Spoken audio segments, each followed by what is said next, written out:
Hello everyone, সবাই কেমন আছো? আশা করি সবাই ভালো আছো। আজকে রবিবারের সকালটা খুব সুন্দর। প্রচণ্ড গরম সকাল থেকেই শুরু হয়ে গেছে, আর রোদের বেশ পরিমাণে তাপ রয়েছে।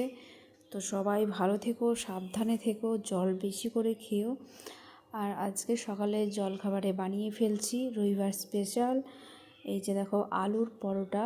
তো মেয়ে কালকে আবদার করেছিল, আজকে বানিয়ে নিচ্ছি। কালকে একটু চাপে ছিলাম অন্য কাজে, তো সেই জন্য হয়নি।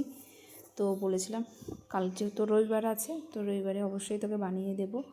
তো সেই কারণেই তো বানিয়ে ফেললাম। এই যে দেখো, আর এই আলুর পরোটা খুব সহজেই আর কি বানানো যায়, হাতে একটু সময় লাগে। কারণ আলুর ভিতরে যে পরোটার ভিতরে যেহেতু পুর ভরতে হয়, তো সেজন্য একটু ঝামেলা থাকে। কিন্তু খেতে যেহেতু যে জিনিসগুলো ভালো হয়, সেই জিনিসগুলো একটু ঝামেলা তো থাকবেই, তাই না? তো যাই হোক, তো এই যে দেখো, এমনি পরোটার থেকে আলু পরোটার পুরের জন্য ময়দার লেচিটা একটু বেশি করে কেটে নিয়েছি, যেহেতু এখানে আলুটা আর কি দেবো ভিতরে। আর আমি অনেকটা পরিমাণে আলুর পুর দিচ্ছি, তোমরা দেখতেই পাবে। যে দেখো, যতটা আর কি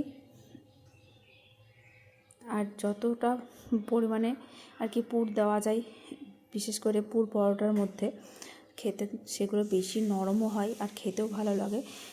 তো পুর যাতে বাইরে না বেরিয়ে আসে, তো সেই জন্য দেখো পরোটার একটু গর্ত মতো করে নিয়ে তারপরে চারিদিক দিয়ে এই যে দেখো ময়দাটা ভালো করে একটু টেনে টেনে, যেহেতু পুর বেশি দেওয়া হয়েছে বাইরে বেরিয়ে চলে আসছে, কিন্তু একদম ফাটবে না। এইভাবে আমি যেভাবে করছি সেইভাবে তোমরাও করে দেখো, একদম বাইরে আসবে না। ভালো করে একদম সিল করে দেওয়া হলো। আর এই যে দেখো, গোল করে নিলাম। এরপর যেটা বেলে রেখেছিলাম সেটাও দিয়ে দিলাম। আর এটা খুব সুন্দর করে আলতো হাতে বেলে নিলে একদম ফাটার সম্ভাবনাটা থাকে না। আর এই যে দেখো, যে দিকটা সিল করেছে তার সেটা উল্টো করে তেল দিয়ে হাতে আর কি চেপে নিলাম, যাতে চারিদিকে আলুর পুরটা ভিতরে পরোটার মধ্যে ছড়িয়ে পড়ে, আর খেতেও ভালো লাগবে। আর এই যে দেখো, বললাম বেলার সময়তেও একদম ফাটবে না, খুব সুন্দর করে। আর ময়দাটা খুব সুন্দর করে মাখতে হবে, একটু নরম ভাব থাকবে, মানে যেদিকে টানবো সেদিকে যেন চলে আসতে পারে। এই যে দেখো, ভিতরের দেখো বাইরে থেকে পুর দেখা যাচ্ছে, কিন্তু একদম ফেটে বেড়ায়নি। তো সেইভাবেই আমি বানিয়ে ফেললাম। তো এই যে দেখো, উল্টে পাল্টে এবার একটু তেল দিয়ে ভেজে নেব। আর এই পরোটা খেতে ভীষণ ভালো লাগে।